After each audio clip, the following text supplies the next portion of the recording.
All right, here's Andreas Kisser from Sepultura, Brazil. Beautiful, Andreas. Thanks for joining us today. Thank you, man. A pleasure. Okay, so Sepultura will be in Australia soon as part of Good Things 2023, which kicks off in Melbourne on December the 1st, then hits Sydney a day after and finishes in Brisbane on December 3rd. So you're not far away yet, bro. You're packed and ready to go. Yeah, man, excited. It's been since 2018. We don't come back to Australia. The lockdown delayed everything by 2 years, and now we finally have this chance to play our new album. Not only at the festival, which is amazing, like a very diverse lineup, and very glad to be a part of it, but also our side shows, that we can play a larger, longer set list with more songs and etc. It's going to be a great way to close this amazing year for us, fantastic. Hey, you mentioned a diverse lineup, mate. Like, it's got bands everywhere from Fall Out Boy to Limp Bizkit, Devo, For My Valentine, Taylor, Behemoth. Like, is there anyone on there that you haven't played with before? Well, good question. I don't think we ever played with Fall Out Boy or Devo, and we did play with Limp Bizkit and Behemoth, and with Corey Taylor. No, we played with Slipknot a few times, but not with his project. And it'll be great. I mean, to play festivals like that, it's awesome to play with people that never seen Sepultura, was not expecting to see us. And it's great also the backstage, to meet, to see new friends and old friends and stuff. It's amazing atmosphere, and it's the first time we're doing a festival in Australia like that, so it's really exciting.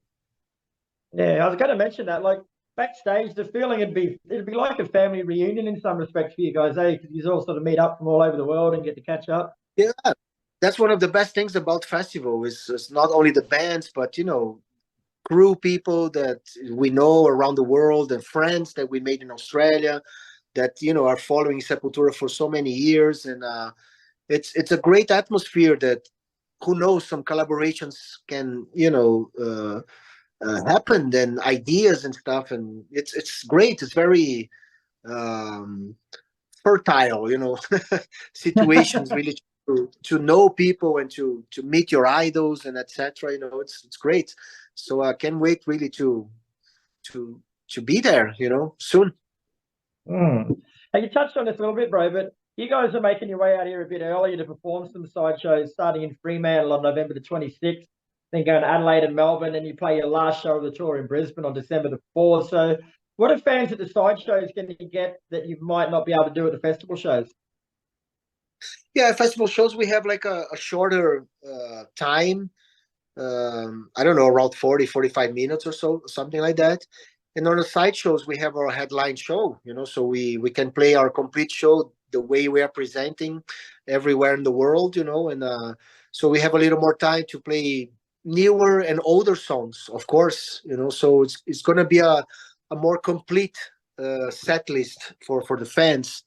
But on the festival, we're going to represent, of course, the whole history. We're going to play new songs and a few classics.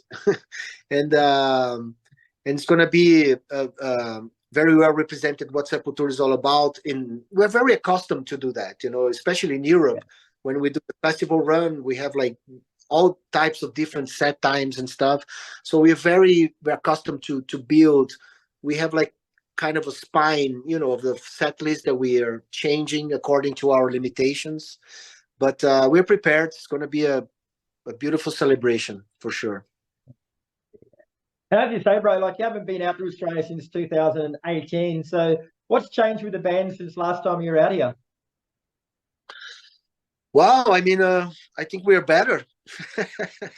I mean, we have a better album in my concept, Quadra. It's a continuation from Machine Messiah. The Machine Messiah was an amazing tour, an amazing album that really opened new doors for Sepultura, and Quadra was one of those doors, that we were inspired by to continue some ideas that we didn't finish on Machine Messiah. We used the same producer, the same studio, Jens Bogren in Sweden and stuff, so it was a very natural evolution of everything. So it's uh it's a very special album for us that we are very happy to, that finally we are here able to present it live. Yeah. Now, I want to go back in time a bit, bro, if we can, like back to 1987 when you first joined the band. Like, I was talking with the boys that I'm here with this morning, and they mentioned the story of how you started as a roadie for Max and then got into the band. Like, I've never heard that before. Can you tell us that story? When I joined Sepultura, Yeah. yeah, I mean, I was in a time that was really, you know, I didn't know what to do with my life. I wasn't, not good in school at the time. Didn't have a girlfriend. Didn't have a band. I just the band that I was with my friends. Everybody split and stuff. So when I met the Sepultura guys, I felt that they had the same wish or the same goal, really, to make it happen.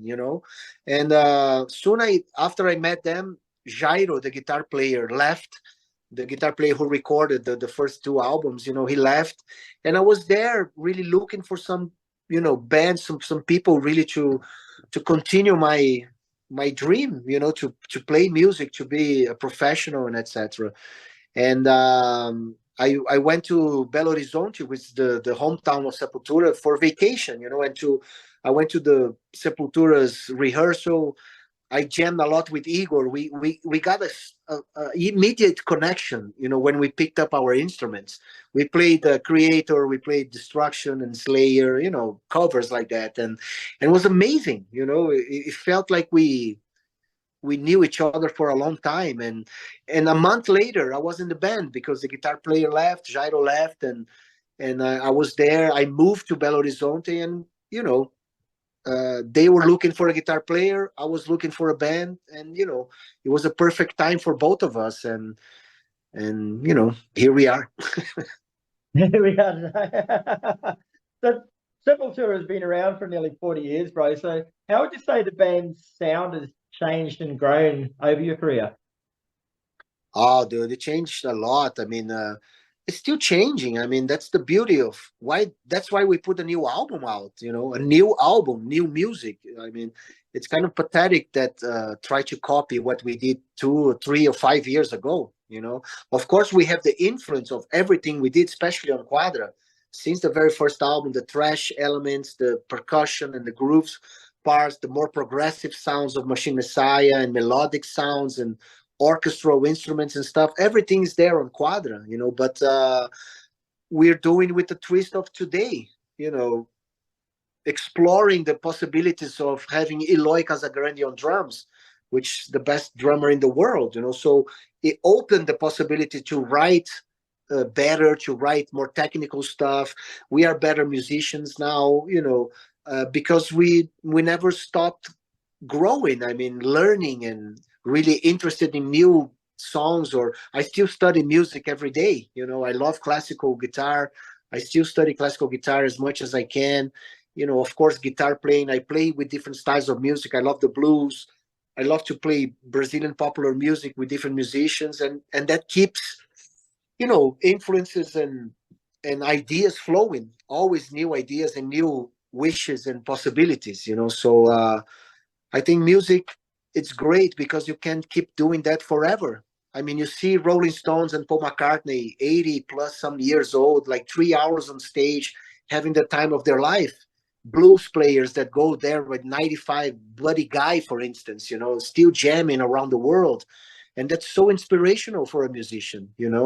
Uh, we can keep doing that forever until we die. And that's the beautiful. Not every profession, you have the possibility to do that. So Mm. it's great. Keep us very motivated to keep going. It's amazing. Yeah, cool.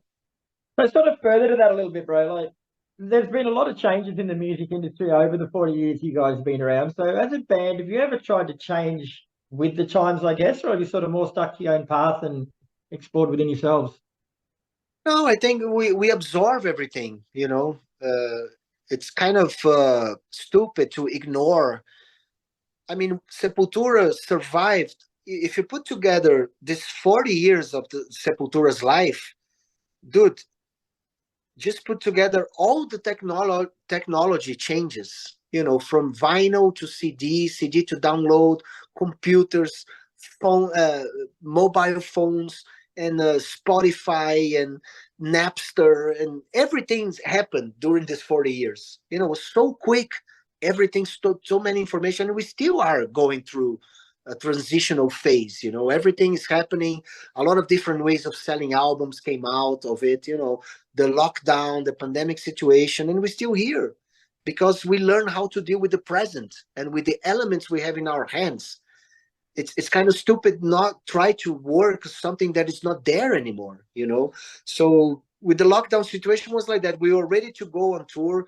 Quadra was just released in February. In March the word stopped, and then we move our energy and focus to the Sepultura stuff. We start working at home every Wednesday. We have a connection with our fans. We jam our music, and an album came out of it. You know, so we kept working, but in a different frame, in a different energy. So we waited 2 years to finally start the tour in 2022. You know, so here we are on the second year of the Quadra tour, and it felt great because we respect, you know, the changes that. It's not us. I mean, it's not up to us. I mean, the pandemic situation, nobody chooses that. I mean, we have to deal with it, right? And that's how is life. If you have this idea that you control everything in your life, I mean, that's an illusion, you know. So, I mean, we learn how to deal with the present and with the elements we have in our hands, and that's how we grow, you know, and we feel better than ever. And before we let you go, mate, we've got 3 new Spotify playlists we started with Heavy just to let people get to know the bands a bit more. So using Sepultura songs, can you please give us a song for a playlist to get the party started, one for a playlist to save your marriage, and one for a playlist that could potentially end your marriage? To save my marriage? Wow, that's a question I didn't expect. Sorry, mate. I don't know. To save the marriage, we could put like I don't know, the agony of defeat. You know, just to, you know, not to get to that point in the marriage, you know, situation, not to feel defeated, but you know, to move ahead and face the challenges and build something together with your partner, you know. And I think that song is really powerful, not only lyric wise but music wise, you know. And to end our marriage, maybe, I don't know, a fast, brutal song. Could be, I don't know, a very dirty song from Roots, like Spit, for instance. Not Split, Spit. A spit that can split. Spit that can split. And how about one to get the party started, bro? The party started. Hata Mahata, of course. Yeah, beautiful. All right, mate. Well, thanks very much for your time today, Ray. Been an absolute pleasure speaking with you. Sepultura will be here December 1st, 2nd, and 3rd for Good Things, and from November 26th for Sideshow. So check out all your socials to find out where to go, and we'll see you in Brisbane, brother. Amazing, man. Thank you very much. See you soon.